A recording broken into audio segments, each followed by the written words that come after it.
नमस्कार, आप देख रहे हैं एनबी और मैं हूं आपके साथ चंद्रशेखर त्रिशूल। राष्ट्र धर्म में आज चर्चा करेंगे बॉलीवुड के सुपरस्टार शाहरुख खान के पुत्र आर्यन खान की जमानत पर। बॉलीवुड के सुपरस्टार शाहरुख खान को जन्मदिन से पहले बहुत बड़ा तोहफा मिला है। उनके बेटे Aryan high profile Mumbai cruise ship drugs case में पिछले 27 दिनों से जेल में बंद थे। लगातार कई दिनों से उनकी जमानत याचिका खारिज हो रही थी। इस केस में सियासी हलचल भी तेज थी। शाहरुख के साथ गौरी भी अपने बेटे के घर लौटने का बेसब्री से इंतजार कर रही थी और आज आखिरकार आर्यन को जमानत मिल गई है। संयोग देखिए कि 2 नवंबर को एसआरके के जन्मदिन से पहले आर्यन मन्नत में मौजूद होंगे और परिवार के साथ दिवाली भी मनाएंगे। आर्यन खान के वकील 3 बार कोशिश करने के बाद स्टार किड की जमानत करा पाए हैं। इससे पहले सेशन कोर्ट ने 2 बार आर्यन खान की बेल याचिका खारिज की थी। बॉम्बे हाई कोर्ट ने आर्यन खान को ड्रग्स केस में शर्तों के साथ जमानत दी है, जिसके अनुसार आर्यन खान को कोर्ट के सामने पासपोर्ट सरेंडर करना होगा। कोर्ट की इजाज़त के बिना और एनसीबी को बिना बताए आर्यन खान देश से बाहर नहीं जा सकेंगे। उन्हें किसी दूसरे आरोपी से किसी तरह से संपर्क नहीं करना होगा। कोर्ट में विचाराधीन मामले पर किसी भी तरह का बयान न दें आर्यन खान। लेकिन बड़ा सवाल जो अब तक भी बरकरार है वो ये कि आर्यन खान युवा पीढ़ी को क्या संदेश दे रहे हैं और हमारे देश का भविष्य आखिर किस दिशा, किस अंधेरे की ओर बढ़ रहा है। आधुनिकता के नाम पर तेजी से पतन की ओर जा रही माया नगरी आखिर अपनी गति पर कब लगाम लगाएगी। उधर आर्यन खान को जमानत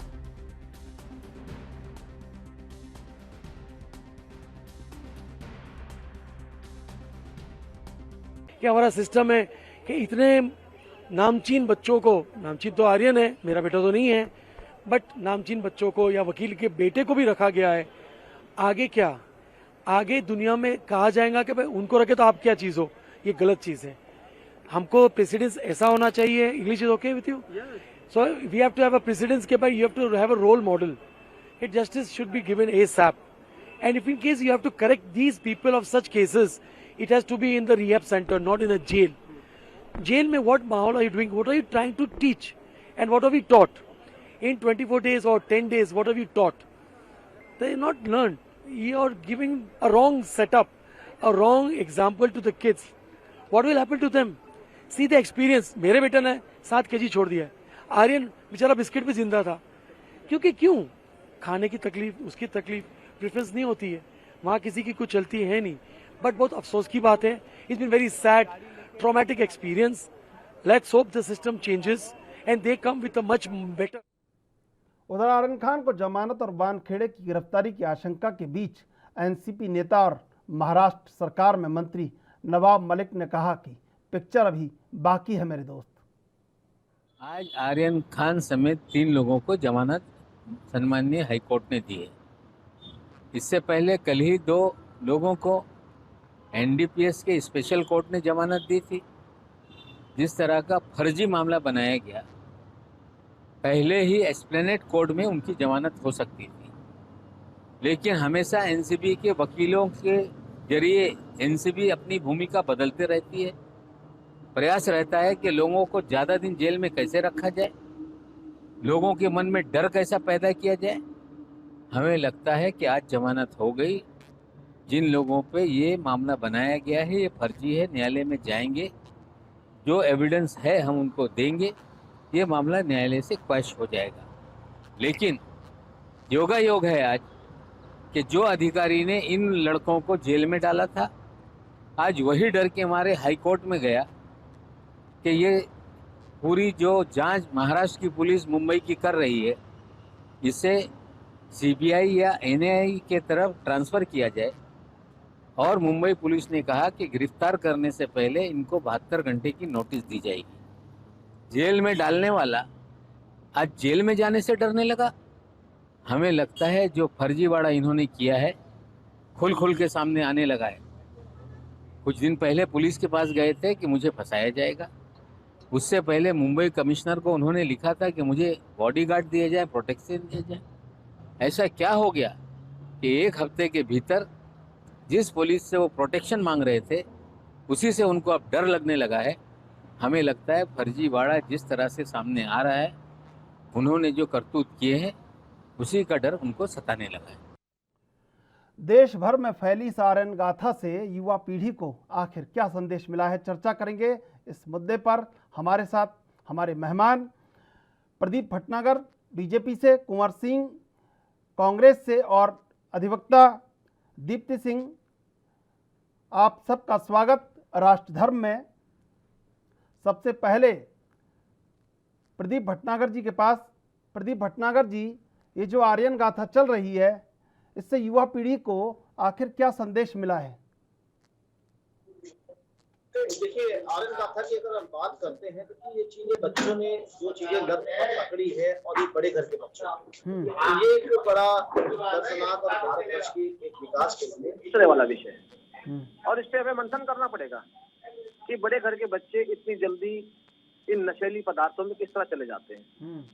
क्योंकि जितने सेलिब्रिटी हैं, देखिए शाहरुख खान पद्मश्री हैं, सेलिब्रिटी हैं भारत के, और उनके बेटे पे लगा है, पुत्र किसी का, बालक किसी का भी हो, मगर जो चीजें हैं आज जो पूरा देश देख रहा है, तो अपने बच्चों को संभालना समझाना पड़ेगा। पहले बात चल रही थी कि सेलिब्रिटी जो महाराष्ट्र के अंदर जितने भी बॉलीवुड के हीरो हीरोइन हैं, जिस तरह उनपे नाम आया नशीले पदार्थों को लेके, आज उनके बच्चों का नाम आ गया। और हमें बड़ी शर्म आती है, नवाब मलिक जैसे मंत्री जो बैठे हैं महाराष्ट्र सरकार के अंदर, जो इन चीजों में बाधा डालना चाहते हैं, क्योंकि अब उनके दामाद खुद समीर खान जेल में से छुटकियां जमानत पे हैं, और उन्हें पता है कि इस चीजों पे तहकीकात चल रही है, तो कहीं दबाव बनाया जाए। समीर वानखेड़े आज सुन रहा था, बता भी नवाब मलिक जी का स्टेटमेंट, जिस तरह वो कह रहे हैं कि वो पुलिस प्रोटेक्शन के लिए गए, क्यों? नवाब मलिक जैसे लोग उन पे कहीं ना कहीं हमला करा सकते हैं। नवाब मलिक जैसे लोग अपने पावर का गलत फायदा लेके इन चीजों को दबा सकते हैं। ये चीजें समझनी पड़ेगी, क्योंकि महाराष्ट्र पुलिस जिस तरह से कठपुतलियों की तरह काम कर रही है, और महाराष्ट्र सरकार के लिए वो हमने देखा हमारे गृह मंत्री जी को लेके, जिस तरह वो 100 करोड़ की उगाही को लेके क्या चला और क्या नहीं चला, वो सब स्पष्ट है और देखा भी। और इस चीजों को, नवाब मलिक को इन चीजों से दूर रहना चाहिए। आप सरकार में हैं, आप एक प्रदेश की कैबिनेट में हैं, और आपको इन चीजों को चुप और देखना चाहिए। क्यों? क्योंकि आप उनको विश्वास नहीं है कानून व्यवस्था को लेके। उन्होंने तो हाईकोर्ट पे भी एलिगेशन लगा दिया कि वानखेड़े जी अब हाईकोर्ट चले गए। हाईकोर्ट क्यों चले गए? क्योंकि उनको खतरा है नवाब मलिक जी से, वो इसलिए चले गए। उन्हें महाराष्ट्र सरकार से खतरा है। आप शरद पवार क्यों नहीं बोल रहे? उद्धव जी क्यों नहीं बोल रहे? क्यों? क्योंकि अब उनके मंत्रियों के बच्चे, दामाद इन चीजों में लिप्त हैं और सामने आ रही हैं, इसलिए सबने खामोशी साध के नवाब मलिक को आगे कर रखा है। ये तो भटनागर जी, कीचड़ उछालने से पहले सोचना भी होगा कि कौन किसकी तरफ उछाल रहा है और किसकी तरफ आ सकता है। कुंवर सिंह, प्रवक्ता कांग्रेस से हमारे साथ हैं, आपका पक्ष जानना चाहेंगे। ये जो आर्यन गाथा चल रही है और इस आर्यन गाथा का जो राजनीतिकरण किया गया है देश भर में, इसके मायने क्या हैं?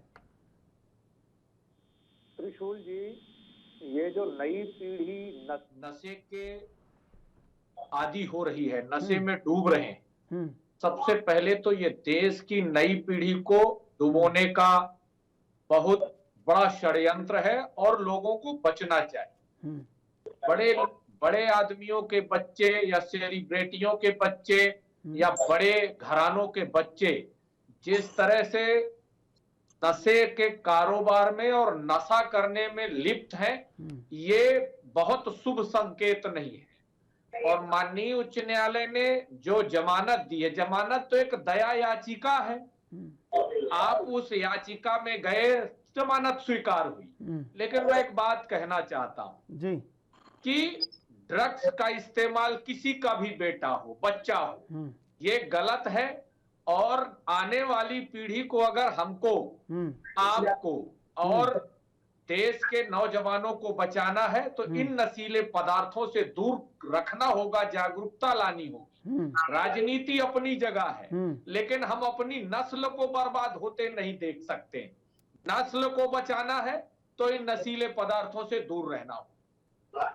कुंवर सिंह जी, आपकी जैसी गंभीरता अगर सभी राजनीतिज्ञों में आ जाए तो इस देश का पूरा जो हाल है वो बिल्कुल बदल जाए। दीप्ति सिंह हमारे साथ हैं, अधिवक्ता।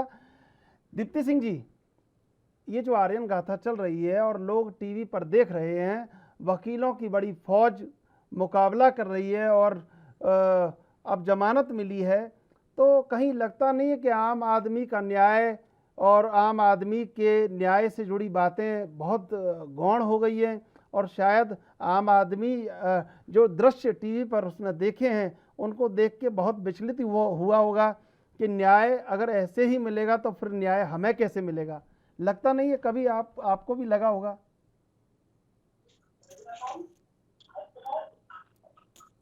आम आदमी तो इस केस में भी बहुत सारे थे, किसका नाम पता है आप लोगों को? 2-3 के अलावा है ना, तो 8 लोग यहाँ पकड़े गए, वहाँ से 2-3 नाम ही सामने आ रहे हैं, 8 के बारे में कोई बात ही नहीं होती। तो आम आदमी तो कोई चीज ही नहीं होता आज के डेट में, आपके पास पैसे हैं तो आप इंसान है, पहले तो सेग्रीगेशन वाली बात हो गई। और एक केस में इसमें पूरे देश का इन्वॉल्व हो जाना, कहीं ना कहीं थोड़ा मीडिया भी अपना पूरा अच्छा से रोल अदा करती है। एक ऐसे अपराध करने वालों को भी हम लोग थोड़ा सा उसको फैंटेसाइज कर देते हैं या उसको इतना ज्यादा फिल्मीकरण हो गया कि ऐसा लग रहा है जैसे बच्चों के लिए आर्यन खान कोई अपराधी नहीं, हीरो हो गए हों।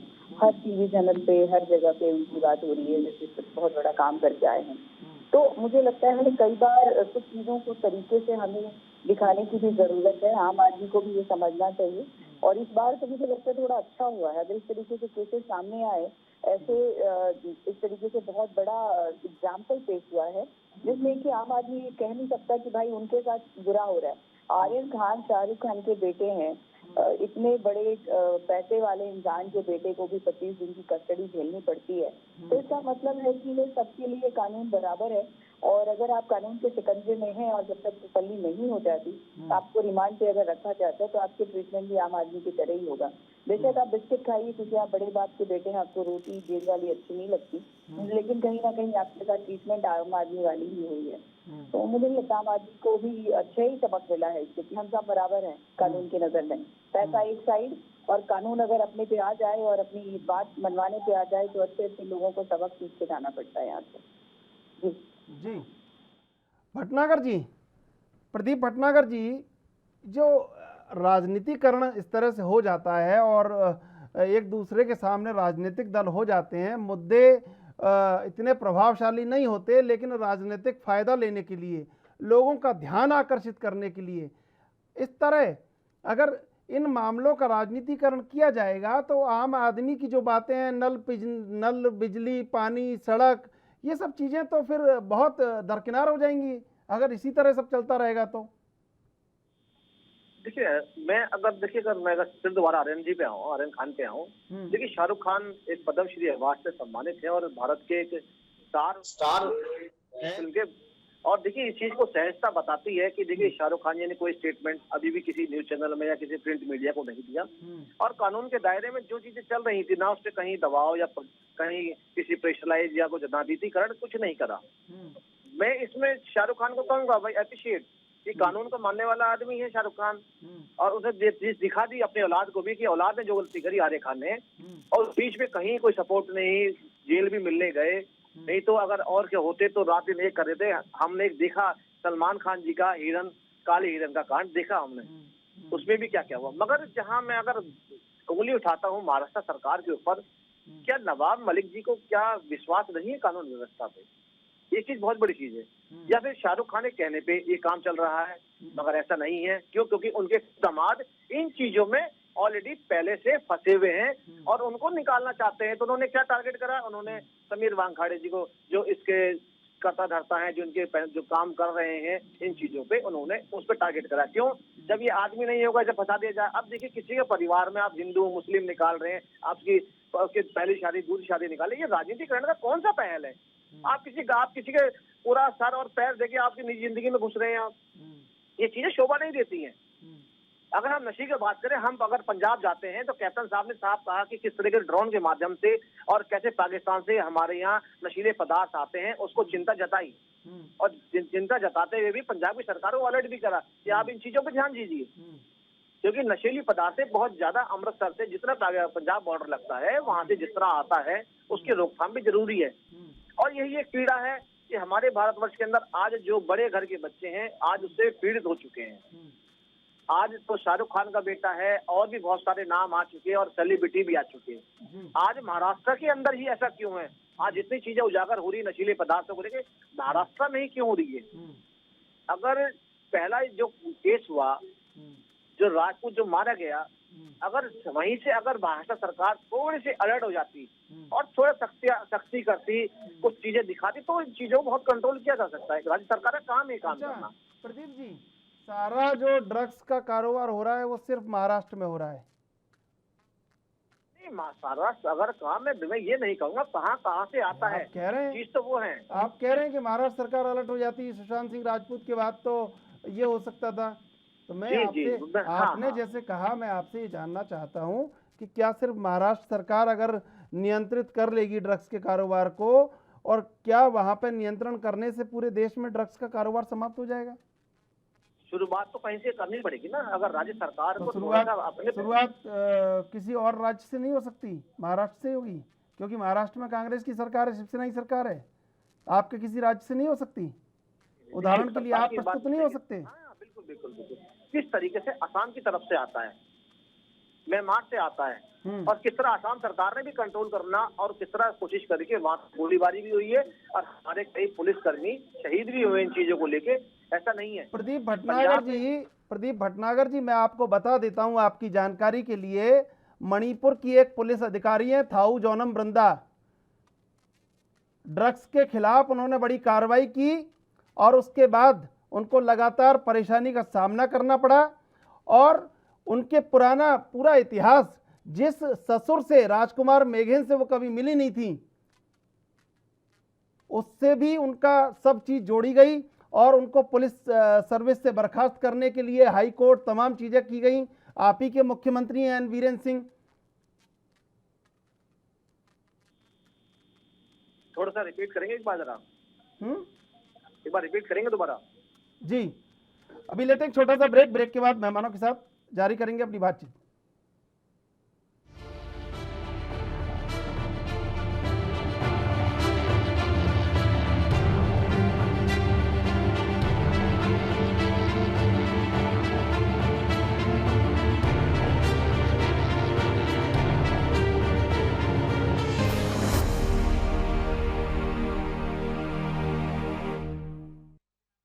ब्रेक के बाद स्वागत है आपका। हम चलते हैं सीधा अपने मेहमानों के पास। मेरा सवाल प्रदीप भटनागर जी आपसे, कि आप जो आदर्श की बातें कर रहे हैं, अगर आपको ध्यान हो, मणिपुर में आपकी सरकार, एन वीरेन सिंह मुख्यमंत्री, उसके बावजूद थाऊ जोनम बृंदा को एक बड़ी लड़ाई लड़नी पड़ी, और वही आप महाराष्ट्र में कह रहे हैं। अगर उसी लड़ाई में अगर थाऊ जोनम बृंदा को न्याय मिल जाता तो भी तो उदाहरण बन सकता था। वो लड़ाई का फिर कारण की थोड़ा सा आप तो रोशनी डालिए कि लड़ाई क्या थी। वो उन्होंने एक जो एन वीरेन सिंह के जो खास आदमी थे और पंचायत समिति के सदस्य थे वहां जिला परिषद के, उनसे ड्रग्स पकड़ी थी, 30 करोड़ की ड्रग्स थी वो। उसके बाद लगातार जो उन पर प्रेशर आया, उन्होंने अपना वीरता अवार्ड भी लौटाया इसके चलते। वो भी है, जैसे म्यांमार से मणिपुर होती हुई असम, और असम से पूरे भारतवर्ष में जिस तरह। अब प्रदीप भटनागर जी, यही हम पारदर्शिता की बात करते हैं। जब हम चर्चा करते हैं, जब हम अपना पक्ष रखते हैं, तो कहीं ना कहीं हमें देखना होता है कि हर चीज का राजनीति करना आवश्यक नहीं है, और सबसे पहले दूसरे को अगर हम उम्मीद करते हैं कि दूसरा कुछ करे, हमें भी कुछ करना चाहिए। कुंवर सिंह जी, जो राजनीतिकरण किया जा रहा है, क्या राजनीतिक दलों को गंभीर होकर ऐसे मसलों पर एकीकृत नहीं होना चाहिए? त्रिशूल जी, मैं आपकी बात से सहमत हूँ, और मैं युवा पीढ़ी को संदेश भी देना चाहता हूँ, साथ में सभी दल, यदि हमें अपने बच्चों को बचाना है, राजनीति तो अपने समय पर होगी। मैं सबको ये कहना चाहता हूँ कि नशा नाश की जड़ है। यदि नई पीढ़ी ने इसको अपना लिया तो वो नहीं देखती कि फिर वो शाहरुख खान जी के बेटे हैं या फलना के या धिमका के। ये नशा जो है वो किसी को छोड़ता नहीं है। और मैं तो ये कहना चाहता हूं उन सेलिब्रिटियों को जो शराब का प्रचार करते हैं, तंबाकू गुटखे का प्रचार करते हैं, ऐसी संवेदनशील चीजों का प्रचार करते हैं, मादक पदार्थों का प्रचार करते हैं, शराब का प्रचार करते हैं, उनको भी ये सोच समझ कर करना चाहिए, क्योंकि आप पैसे के लिए किसी का प्रचार कर रहे हो, और जब आपका बेटा यदि इसमें फंसेगा तो कोई नहीं बचा सकता है। इसलिए देश के तमाम लोगों को मैं कहना चाहता हूं कि इस नशे से हमें मुक्ति पाना है तो लड़ाई लड़ना है। रही बात उदाहरण पेश करने की, ये तो सर कई ऐसे उदाहरण है, राजनीति हमको और मामलों में कर लेनी होगी। ये जो आपने जो अभी वृंदा जी की बात करी, वृंदा जी ने जो जिला परिषद के सदस्य से पकड़ा था करोड़ों रुपए का मादक पदार्थ, वो बीरेन सिंह जी को खटक गया। और ये तो देखिए, मैं कहना चाहता हूं कि यदि आप देश के नई पीढ़ी को इन नशे से मुक्त करना चाहते हैं तो कहीं ना कहीं हमको तटस्थ रह के कार्य करना पड़े, और यदि हम लोगों ने गलती करी तो सदियों ने खता की, लम्हों ने सजा पाई, ये सिद्ध होगा। लेकिन कुंवर सिंह जी, ये जो आप आदर्शवादी बातें कर रहे हैं, एक बार गठबंधन में महाराष्ट्र में भी कह दीजिए इन बातों को कि नवाब मलिक जो कर रहे हैं, तो अगर नवाब मलिक जिस तरह का विरोध कर रहे हैं, उससे लगता नहीं है कि आगे कोई समीर वानखेड़े पैदा हो पाएगा। दीप्ति सिंह जी, इस तरह जो अधिकारियों को एक पूरा उनके जीवन का पोस्टमार्टम हो जाता है, उनका पूरा एक टेस्ट किया जाता है, कहाँ उन्होंने कब जन्म लिया था, 5 साल की उम्र में उनके साथ क्या हुआ था, तो क्या लगता है आपको कि अगर सिस्टम में इस तरह की खामियां रहेंगी, या इस तरह जो अधिकारी इन मामलों को एक्सपोज करते हैं उनको इस तरह का सामना करना पड़ेगा, इतनी तकलीफ़ों का उनके निजी जीवन में भी झांक कर देखा जाएगा, तो फिर कभी समीर वानखेड़े पैदा हो पाएंगे, या आगे कोई अधिकारी हिम्मत करेगा बड़े लोगों पर हाथ डालने की? देखिए, सारी कवायद तो यही है ना कि अगर कोई अधिकारी जिस तरीके से अपनी जान की चिंता ना करते हुए सेल्फलेसली, मुझे तो ऐसा लगता है जैसे फिल्मों में हम कोई कैरेक्टर देखते हैं ना कि कोई हीरो काम कर रहा है और उसको नहीं करने देने के लिए सारी दुनिया इकट्ठी हो गई है, तो मुझे लगता है कोई भी अधिकारी अब सचमुच में दोबारा से कोई जहमत नहीं उठाएगा या हिम्मत नहीं करेगा किसी भी बड़े व्यक्ति के बच्चे के ऊपर या उनके ऊपर हाथ डालने की। और इसी वजह से मुझे लग रहा है कि इस केस के अंदर जिस तरीके से फिल्टर होकर लोग सामने आ गए और किस तरीके से वो उस अधिकारी के ऊपर, आप एक बात बताइए, क्या एक अधिकारी गलत है, अच्छा है, सही, हम बाद में जजमेंट करेंगे उसके ऊपर, या लोग उसके बारे में बाद में बात करेंगे। सबसे पहले हम लोगों को ये देखना चाहिए था, क्या वो अपना काम नहीं कर रहा था, क्या वो ड्रग पैडलर्स को या इस तरीके की किसी भी चीज में घुसकर वहां के अंत तक पेनिट्रेशन कर रहा है, तो वो कहाँ गलत कर रहा था। ऑल ऑफ अ सडन उसके काम को गलत देखा जा रहा है या उसके काम को कसौटी पे कसा जा रहा है। इतने सालों से नहीं कसा जा रहा था। अगर देखा जाए 2008 के अधिकारी हैं, वो अपने कार्य के दम पे वो उनको धीरे धीरे प्रमोट करके और इस ज्यूरी के अंदर लेकर आया गया, जहां आज उसको अचानक से कहा जाता है कि इनके सरनेम में दाऊद है, ये काम ऐसा नहीं करते थे, इन्होंने इतने घूस खाए, ये सब कुछ करके क्या दिखाना है कि तुम काम मत करो अभी जो अच्छा कर रहे हैं। देखा जाए तो ये एक ड्रग के धंधे को रोकने की ही तो कोशिश थी उनकी, और तो वो कुछ नहीं कर रहे थे। 25 करोड़ रुपए लिए, ये सारी बातें आप आउट ऑफ द कोर्ट यहाँ पे बात कर रहे हैं बिना किसी राइम एंड रीजन के, ना ही कोई आपके पास कोई सबूत है। तो एक तरह से देखा जाए तो आप सही कह रहे हैं कि फिर से कोई समीर वानखेड़े ना दोबारा पैदा हो जाए, इसकी पूरी किस तरीके से यहाँ पे डिजाइन कर दिया गया है, तो अब कोई नया नहीं आएगा, फिर से कोई लड़ने नहीं आएगा, फिर से कोई अच्छा काम करने की जहमत नहीं खाएगा। जहाँ तक मुझे लग रहा है, sorry I am not an advocate of Sameer Wankhede, पर मुझे कहीं लग रहा है कि उसके ऊपर सारे लोग अकेले ही जूझ गए हैं और वो अकेला कब तक लड़ेगा।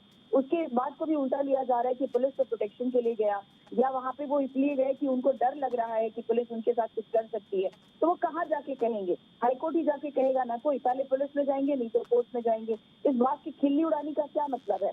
अगर कोई न्याय व्यवस्था पे भरोसा करता है तो अपने न्याय की गुहार कोर्ट में ही तो लगाएगा। उसके लिए नवाब साहब अगर खिल्ली उड़ा रहे हैं कि देखो पुलिस से बचने वाले पुलिस से ही बच रहे हैं, तो ये सब चीजें बहुत छोटी बातें हैं, बहुत सच्ची बातें, एक लेवल पे जाके इस बारे में बात नहीं करनी चाहिए।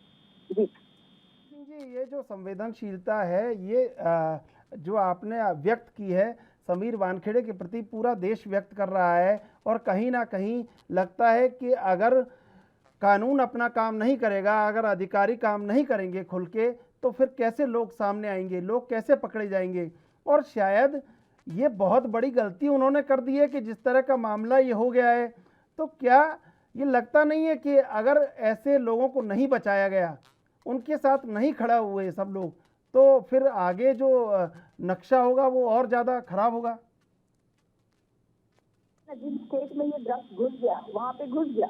अभी किनको तकलीफ हो रही है इस ड्रग्स के मामले से? आम आदमी नहीं रो रहा है, बड़े जिनके बच्चे हो रहे हैं उनको इस बात से खुशी थी कि चलो कहीं तो रोकथाम के लिए काम किया जा रहा है, लेकिन उन लोगों को ज्यादा तकलीफ हो रही थी जिनको शाहरुख खान से या किसी ऐसे बड़े रसूख वालों से कोई मोटा पैसा या किसी तरीके से इनको फेवरेटिज्म मिलता है, उन लोगों को ज्यादा दिक्कत हो रही थी। और वहाँ पे इस चीज को बिल्कुल पॉलिटिसाइज करके दो खेमे में लोग बढ़ गए। एक समीर वानखेड़े के लिए कह रहे हैं और एक आर्यन खान के लिए बात कर रहे हैं। तो हम लोगों को यहाँ लग रहा है कि न्याय व्यवस्था की कोई बात नहीं है। आप ड्रग्स की स्मगलिंग या ड्रग्स से सेवन करने वाले को हीरो का रूप देकर उसके बारे में लगातार टीवी पे दिखा रहे हैं या उसको बता रहे हैं वो कैसे चलता है, वो पानी पी रहा है, वो चाय पी रहा है, वो बिस्किट खा रहा है। क्या करना क्या था, इन सब चीजों से क्या मतलब है?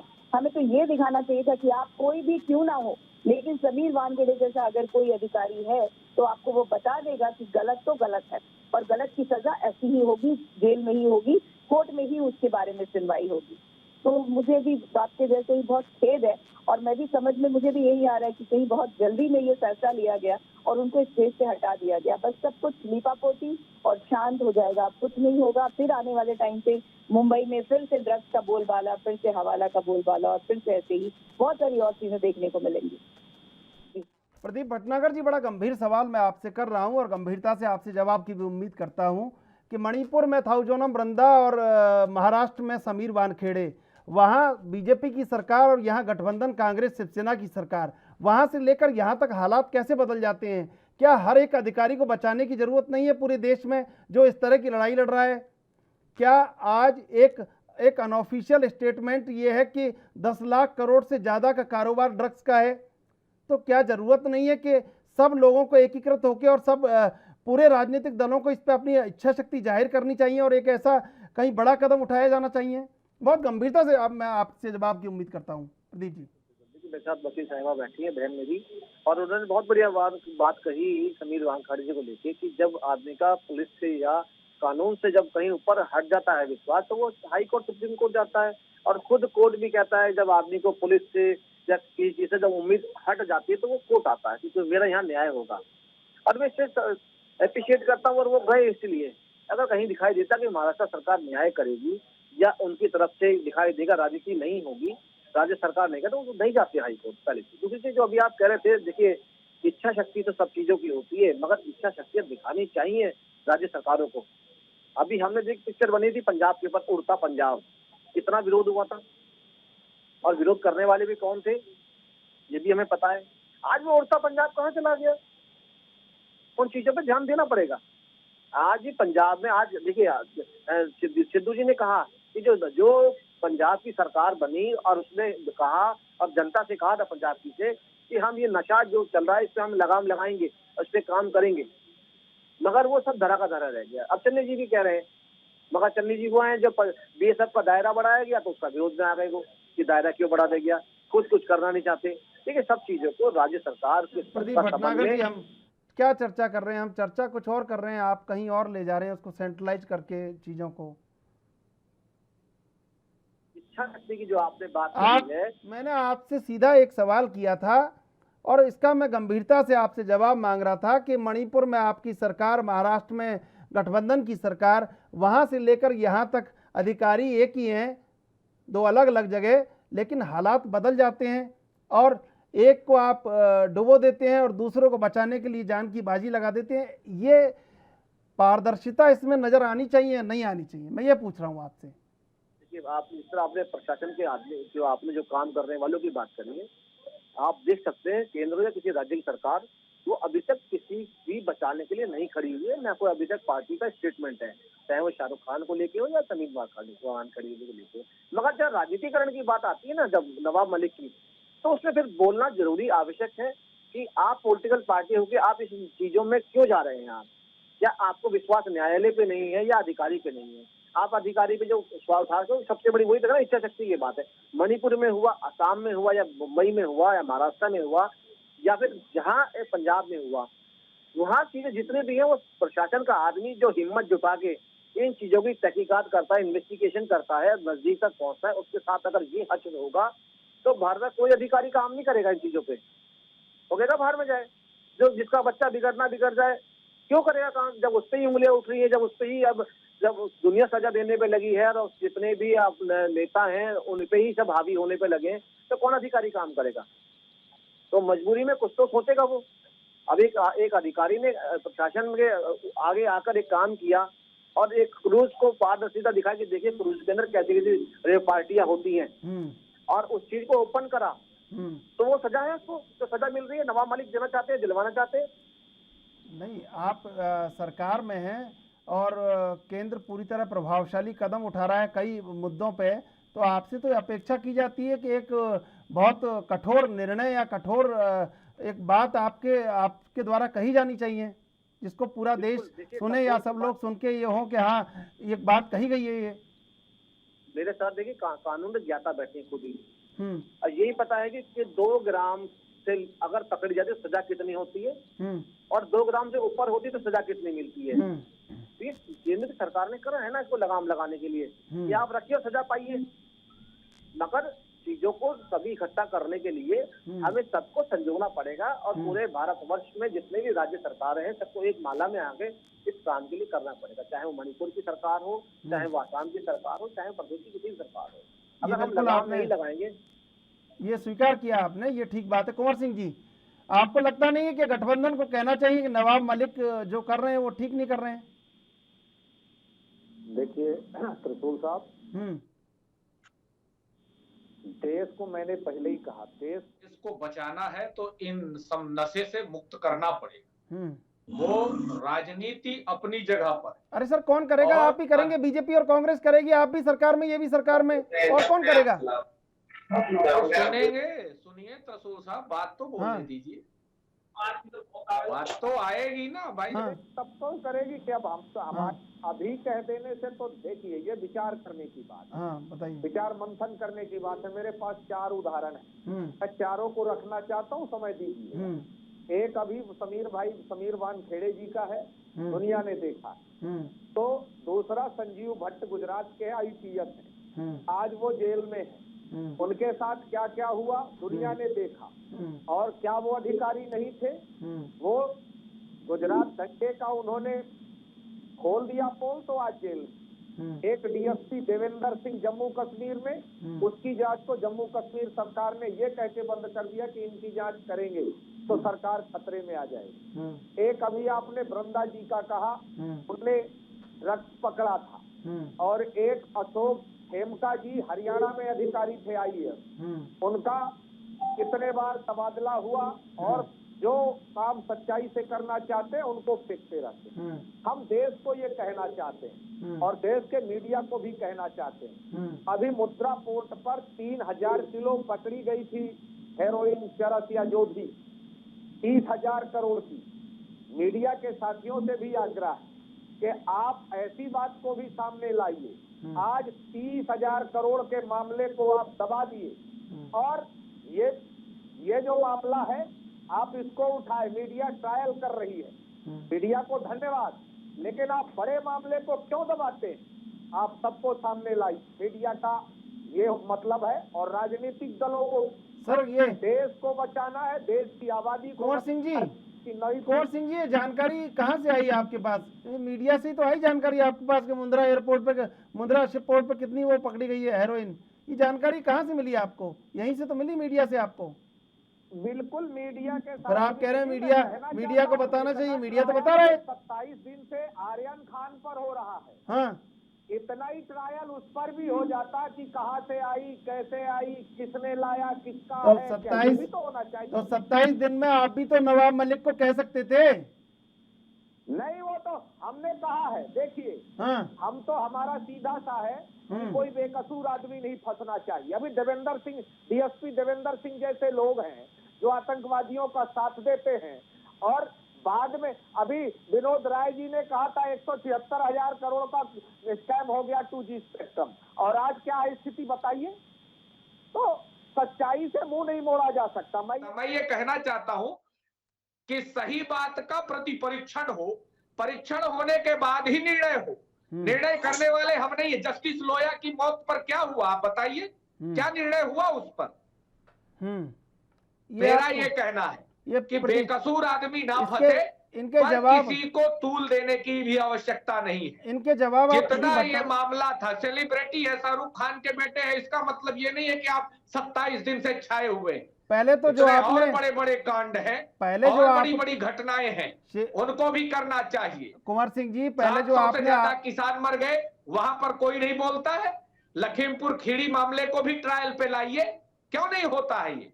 हाँ तो देखिए, यह वन वे नहीं चलना चाहिए और देश में कानून का राज है। चाहे वो शाहरुख खान का बेटा हो, चाहे वो किसी का बेटा हो, चाहे भूपेश बघेल साहब के पिताजी हो, 90 साल के थे फिर भी जेल में रहे हैं। मैं कहना चाहता हूं कि जो आरोप लगाने वाले हैं, आरोप लगाने से काम नहीं चलेगा। आपको भी पारदर्शिता लानी पड़ेगी, हमको भी पारदर्शिता लानी पड़ेगी। तो जो आपने जवाब बीजेपी से मांगे, उनका जवाब ले लीजिए प्रदीप भटनागर जी से। प्रदीप भटनागर जी, आप जवाब दे दीजिए कुंवर सिंह जी को। लखीमपुर पे क्यों नहीं पहुंचे अभी तक? मुझे उम्मीद थी, मैं तो अभी ये भी उम्मीद लगाए बैठा हूँ कि श्री राहुल गांधी जी कब ट्वीट कर रहे हैं और प्रियंका जी रात को कब भाग रही हैं आर्यन जी को मिलने के लिए। मैं तो अभी इसको भी इंतजार में बैठा हूँ। देखिए, लखीमपुर के बारे में देखिए किस तरह दिल्ली और पूरा पंजाब और छत्तीसगढ़ दौड़ पड़ा लखीमपुर में न्याय के लिए। मगर न्यायपालिका की बात करने वाले आज जो साथ में बैठे हैं, तो उन्हें न्यायपालिका पे विश्वास भी होना चाहिए। एकदम ये नहीं है कि आपने दिल्ली से भागते भागते सजा सुना दी आपने। अगर न्यायपालिका पे विश्वास है, चाहे जिसने गाड़ी चढ़ाई या जिसने डंडों से निर्मम हत्या करी, कानून हाथ में लेके, न्याय सबके साथ होना चाहिए। कभी एक तरफा बयान या एक तरफा बातें नहीं बोलनी चाहिए। जिसने गलती करी वो तो मुजरिम है ही, और जिसने गलती करके भी जानबूझ के गलती करी, लाठी से मार मार के, वो भी गलती करी। मगर क्या है कि एक पक्ष का जो राजनीति का बोलना है ना, वो बड़ा विडंबना देती है और बड़ी चीजें बताती है कि देखिए आप किस तरह की राजनीति करते हैं। हम तो ट्वीट अभी तक इंतजार में हम तो कि ट्वीट क्यों नहीं आया आदरणीय राहुल जी का, श्रीमती प्रियंका वाड्रा जी का, कि भाई आर्यन खान के लिए संवेदना या महाराष्ट्र सरकार के लिए कोई ज्ञान। हम तो देख रहे हैं इन चीजों में। ये राजनीतिकरण की समस्या है कि आदमी लखीमपुर तो पहुंचता है मगर राजस्थान नहीं जाता बलात्कार के मामले में। आदमी कभी भी आसाम तो पहुंचता है मगर पंजाब के बारे में नहीं बोलता है। आप 13 सूत्री कार्यक्रम बनाते हैं, 10 सूत्री कार्यक्रम बनाते हैं, मगर अपने प्रदेशों के लिए सूत्री कार्यक्रम नहीं बनाते। आप जो मुंह में आए आप बोलिए। आप जितना अभद्र बोल सकते हैं विपक्ष में बैठ के, आप जितना गंदा बोल सकते हैं बोलिए। इतना तक बोल सकते हैं कि आप किसी की बहन बेटी के लिए बोल सकते हैं, किसी की बहू के लिए बोल सकते हैं। क्यों? क्योंकि आप विपक्ष में बैठे हैं, आपको मूलभूत अधिकार है किसी के परिवार का हनन करना, गाली बकना, कुछ भी मुंह में आ जाए बोलना। क्यों? अगर आपको न्यायपालिका में विश्वास होता तो शायद लखीमपुर के लिए आप शब्द ना बोलते। और मैं तो शाहरुख खान को अप्रिशिएट करूंगा, अपनी औलाद का पक्ष नहीं लिया और ना स्टेटमेंट दी, क्योंकि न्यायपालिका में मैं खत्म कर रहा हूँ, मैं खत्म कर रहा हूँ। सुनिए कुंवर सिंह जी, सुनिए, मैं खत्म कर रहा हूँ। क्या बोलना है कुंवर सिंह जी? सुनिए। अरे कुंवर सिंह जी, आप जवाब दीजिएगा, पहले उनको सुन लीजिए। पता है जो भारत के सितारे हैं ना, सितारे जो स्टार हैं, राजनेता स्टार, उनके बच्चे भी आए सुर्खियों में। और हमने अटल जी की सरकार में भी देखा सुर्खियों में एक कोई शख्स आया था, एक और मादक पदार्थ में विदेश में किस तरह उड़ाया गया, हमने वो भी देखा। ठीक है, बच्चे बहक जाते हैं मगर सरकार का या प्रदेश की सरकार का काम है उसको ठीक करना कि आगे जो जिन बच्चे गलतियां करी और बच्चों को शिक्षा मिले और बच्चों को इन चीजों से दूर रखा जाए, उस पर अभियान, उस पर काम चलाना चाहिए। हमारा आपका भारत में रहते हैं, भारत के लिए बोलते हैं और चिंता करते हैं, व्यक्त भी करना चाहिए। दीप्ति सिंह जी, आपसे जानना चाहते हैं कि कानून को और कितना कड़ा होना चाहिए, कानून को और कितना सख्त होना चाहिए, या कानून को बिल्कुल कैसे एकदम पारदर्शी होना चाहिए कि क्या ऐसी धाराएं बननी चाहिए कि इस तरह के लोगों को काउंसलिंग दी जा सके या काउंसलिंग सेंटर डेवलप किए जा सकें? क्योंकि जिस तरह लगातार युवा पीढ़ी नशे की जद में आ रही है, कहीं ना कहीं तो कोई बड़ा कदम उठाना होगा। आप लोगों के समझते हैं कि कानून की कमी नहीं है, हमारे यहाँ इतने कानून है। उसके अलावा भी बहुत सारे जो एड ऑन होते हैं वो भी सारी चीजें जोड़ी गई हैं, बावजूद इसके कोई भी काम उस लेवल पे नहीं हो पाता है। रीजन यहाँ पे है हर चीज में पॉलिटिक्स का घुसना। कानून जब अपना काम करती है तो कोई बड़े नेता से आवाज ये आती है कि इनको हद में रह के काम करना चाहिए। अब कानून का तो हद होता ही है, हर सेक्शन के अकॉर्डिंग वो अपना काम करती है। हर एक्ट के अकॉर्डिंग कानून का अपना काम है, अपने तरीके से जब वो बात करती है, जब अपने तरीके से किसी तरीके से एक्शन देते हैं तो वहाँ पे दिक्कत आती है। तो ये सारे के सारे जो पॉलिटिकल पार्टीज हैं, चाहे वो आपके सत्ता पक्ष के हो या विपक्ष के हो, अपने अपने हिसाब से उस समय रोटी सेकने लगते हैं। ये जरूरत ही क्या इस समय में कि मेरे टाइम पे 25 रेप हुआ, आपके टाइम पे 40 रेप हुआ, आप गिनवाइए, आपको शर्म नहीं आती। हमें तो ये कहना है कि कानून के साथ आपको कभी भी दिक्कत ही होती है, जो भी सरकार आ जाए, अगर कानून अपना काम करने लगती है तो इस समय में वो जो सत्तारूढ़ सरकार होती है उनको तकलीफ होती है। मुझे इस बारे में अभी मुझे शर्म आ रही है कि मैं इस डिबेट में बैठी हूँ और मुझे ये लग रहा है कि ये लोग आपस में क्या बच्चों की तरह बात करें। आप वहाँ जाइए, रेप के केस में नहीं गए, आप वहाँ के केस में नहीं गए, ये करके क्या दिखाना चाहते हैं? आपके जाने भर से क्या पीड़िता को कोई भी आराम पहुंच जाएगा? क्यों नहीं हम लोग इस बारे में बात करते हैं कि सोल्यूशन क्या है? कानून अगर है तो उस कानून को चलने तो दीजिए, आप काम नहीं करने देते। आप लोग वहां तक घुस जाते हैं कानून के गेट पे। पिछली बार आपके ही डिबेट पे कोई आए थे, मेरे ख्याल से वो बीजेपी के ही थे, और उन्होंने बड़ी अजीब तरीके से बात की और बार बार वो कंटेस्ट करने की कोशिश भी कर रहे थे। मेरा मन यही था कि आपके यही के चैनल से उठाऊं और उनको केस में कहीं लेके जाऊं, पर मुझे ये लगता है कि जब दो जिम्मेदार पक्ष के लोग बैठे हैं, एक सत्तारूढ़ है, एक विपक्ष के हैं, लोग कम से कम जिम्मेदारी भरी बात करें। कानून को खिलवाड़ बना लिया, अपने घर के आंगन में खेलने वाला फुटबॉल है, जो जी में आ रहा है बोल रहे हैं, जो जी में आ रहा है समझ रहे हैं। अपने अपने तरीके से आप लोग बात कर लीजिए। हो सकता है कि अच्छा हुआ हमारा देश आजाद बहुत साल पहले हो गया, वरना मुझे लगता है ये सारे टीवी डिबेट पे देश की आजादी की बात भी यही हो जाती।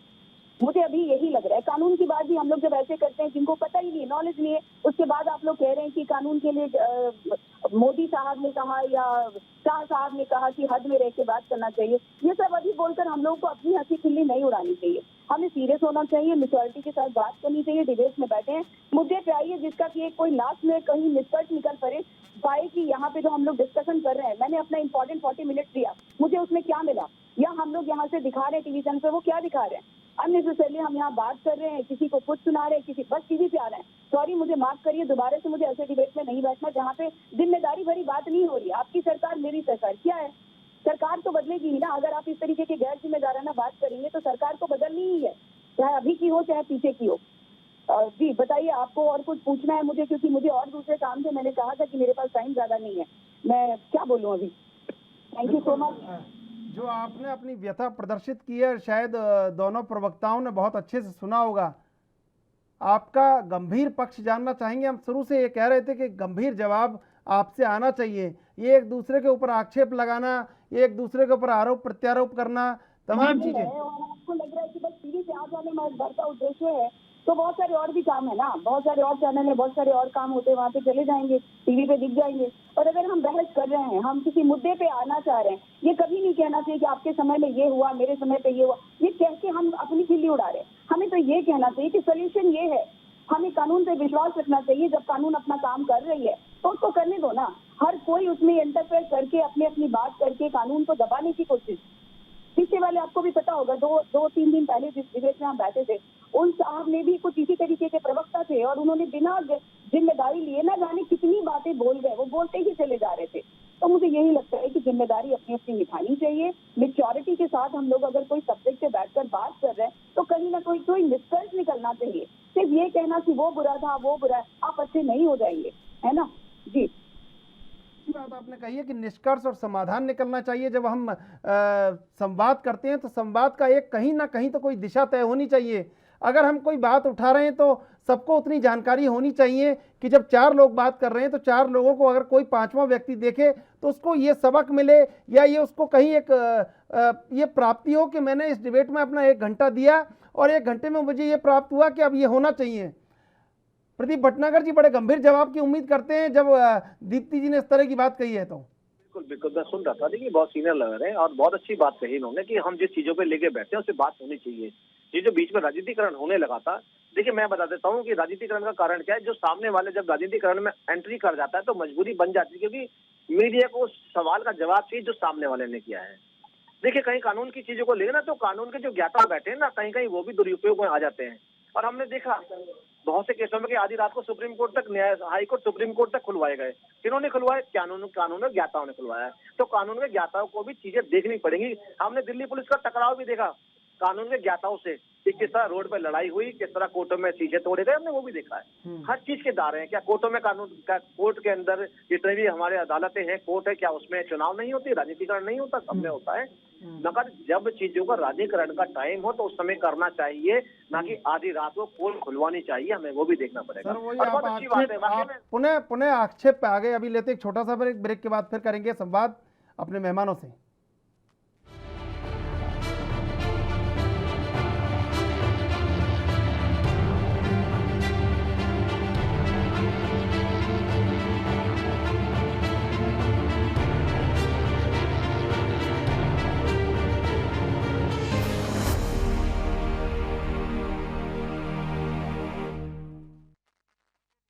ब्रेक के बाद स्वागत है आपका। कुंवर सिंह जी, सबसे बड़ी बात जो दीप्ति सिंह ने कही कि गंभीरता जो राजनीति में आनी चाहिए वो गंभीरता नज़र नहीं आती है, और राजनीतिकरण इस हद के दर्जे तक चला जाता है कि लोग सोचने लगते हैं कि राजनीति कहाँ जा रही है, और एक अच्छा संदेश कहीं प्राप्त नहीं होता है, गंभीरता कहीं नज़र नहीं आती है। ये बात नोट कर ली। लग्जरी कुर्सी पे बैठ के और भाषण दे लेना अलग बात, और जमीन पर जाकर सच्चाई देखकर बोलना अलग बात है। ठीक है, नंबर एक बात। दूसरी बात मैं कहना चाहता हूं कि विपक्ष का काम है गलती को सामने लाना। यदि अधिकारी है, जैसे मैं एक उदाहरण देता हूं, हाथरस का ले लीजिए। लायन ऑर्डर एडीजी से लेकर दरोगा तक ने कहा था कोई बलात्कार नहीं हुआ, किसी प्रकार का कोई ऐसी घटना नहीं हुई। हम विपक्ष में हैं, हमने लड़ाई लड़ी, सीबीआई ने चार्जशीट पुटअप करी कि उस बेटी के साथ बलात्कार भी हुआ और हत्या भी की गई और रात को बेटी भी जली। तो गलती किसकी? वहां पर अधिकारियों की नहीं थी। हम राजनीति करते, मैं एक बात और स्पष्ट कहना चाहता हूं, राजनीति पॉलिटिकल पार्टी के लोग करते हैं, लेकिन अधिकारियों को अपना काम भी जिम्मेदारी से करना चाहिए। और ये चीज जान लीजिए कि अगर ईमानदारी काम करते एडीजी लायन ऑर्डर, तो शायद है कि उनका ऐसा नाम नहीं होता। और फिर जिम्मेदारी तब भी लेनी चाहिए जब सीबीआई ने यह सिद्ध कर दिया कि बलात्कार हुआ, तो कितने लोगों को आपने पनिशमेंट किया। ये आरोप प्रत्यारोप राजनीति का खेल है, और राजनीति में मैं हूं या सामने वाली पार्टी हो, सत्ता आती जाती रहती है। सत्ता में ऐसा नहीं है कि आज आप हैं कल हम नहीं होंगे, या हम हैं कोई और होगा। लेकिन देश के अधिकारी, देश के लोगों को संविधान के हिसाब से और कानून के हिसाब से ही जीना होगा। आरोप लगने के बाद उसकी जांच होती है, ये तो निश्चित है। यदि हम विपक्ष में और हम शांत हो जाएं, यदि विपक्ष नहीं होता तो आप देख रहे हैं किस तरह से देश में चल रहा है। और किसी को सिर्फ ये कह देना कि हम आपको ये कर देंगे, हम ये कर देंगे, और होता कुछ नहीं है।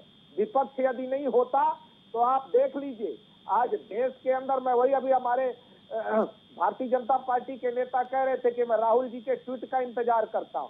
मैं तो प्रधानमंत्री जी का इंतजार कर रहा हूं कि कब 700 किसानों के शहीदी पर बोलेंगे। क्या 2 आदमी या विदेश में कोई मरता है कुत्ता भी, तो प्रधानमंत्री जी का ट्वीट आता है देश के किसान 700 वहां शहीद हो गए और किसी का अभी तक मुंह नहीं खुला। क्यों?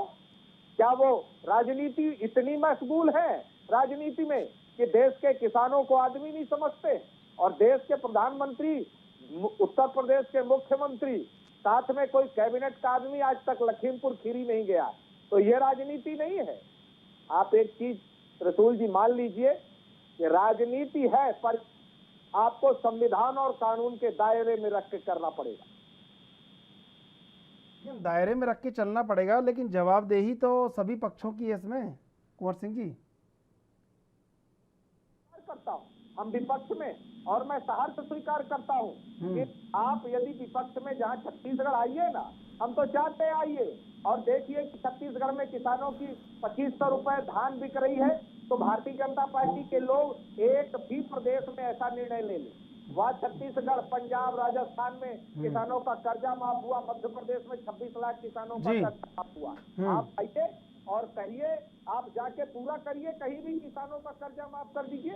देश के प्रधानमंत्री जी ने बनारस में कहा था हम एसपी देंगे, किसानों का कर्जा माफ करेंगे, आय दोगुनी करेंगे। आप भी देख रहे हैं कि उस पर हम नहीं बोलते हैं, 15 लाख पे नहीं बोलते हैं, 2 करोड़ नौकरी पर नहीं बोलते हैं, बैंक डूब रहे हैं उस पर नहीं बोलते हैं। किस पर बोलेंगे? बताइए। लेकिन ये जो तमाम बातें हो रही है, लेकिन इन बातों का समाधान निकलना भी तो आवश्यक है। अब लोग अभी पेगासस का मुद्दा कल सुप्रीम कोर्ट ने कहा है, पेगासस को सुप्रीम कोर्ट ने स्वीकार किया। देश के प्रधानमंत्री जी ने तो और भारतीय जनता पार्टी ने तो इनकार ही कर दिया था कि हुआ ही नहीं है। आज अब हुआ है, जांच हो रही है। इसी तरह ये कह रहे थे कि चीन हमारी सीमा पर नहीं है, तो उत्तराखंड में एक पुल टूटा कैसे, ये बताइए। आपका जवाब प्रदीप भटनागर जी से ले लेते। प्रदीप भटनागर जी, ये जो आरोप लगा रहे हैं, तमाम तरह की बातें कर रहे हैं कुंवर सिंह जी, आपसे पूछना चाह रहे हैं कि आपकी तरफ से भी पहल होनी चाहिए।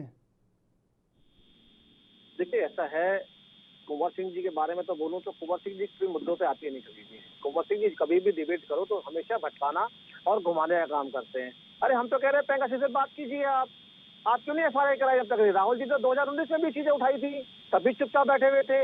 आज हाई कोर्ट ने, सॉरी उच्च न्यायालय ने आज इन चीजों को इंक्वायरी के लिए दिया, तो सबर कीजिए। क्या है ना, हर चीज का ये हथेली पे सरसों जमाने का सिस्टम है ना, ये बड़ा अटपटा है, क्योंकि इन चीजों को हर चीज की जल्दी है। देखा मैंने अभी जैसे मैं अपने वक्तव्य में बताया था कि लखीमपुर सारा दिल्ली दौड़ पड़ा, पंजाब दौड़ पड़ा कि जाके सजा दे दो अजय जी को और उनके परिवार को, उनके बेटे को दे दो। आप न्यायालय में विश्वास नहीं है। देखिए इन्होंने जब बॉर्डर की बात करते हैं या चाइना या पाकिस्तान की बात करते हैं तो ये वहां भी कभी नहीं खड़े होते। क्यों? क्योंकि हमेशा तो बोलेंगे चाइना की बोलते हैं। इन्होंने कभी संवेदना दी है? कभी नहीं देते लोग। यही तो एक विडंबना है। आज जो मादक पदार्थों को लेके आप लोगों ने इस गंभीरता सवाल को जो रखी है चीजों को, ये बहुत गंभीर विषय है। ये भारत की पीढ़ी के लिए विषय है ये चीजें, और इस पर हमें तो सोचना पड़ेगा। मगर डिबेट को घुमा के कहीं और ले जाओ, आप पेगासस ले जाओ, आप कहीं और ले जाओ, आप न्याय जो है लोग संसद चलने देंगे नहीं, तो कैसे बात बनेगी? लेकिन प्रतिबद्धता कहीं नजर नहीं आती ना प्रदीप जी, हम चर्चा करते हैं तो मैं तो ये सारी बातें आरोप और प्रत्यारोप के बीच में गुम हो जाती हैं। कहीं प्रतिबद्धता एक नजर नहीं आती है, कमिटमेंट नजर आना चाहिए आपके द्वारा, इनके द्वारा। ये कहा जाना चाहिए कि पूरे देश में बात करेंगे, अपनी पार्टी के सामने एजेंडा रखेंगे, ये तो कहा जाना चाहिए आपके द्वारा।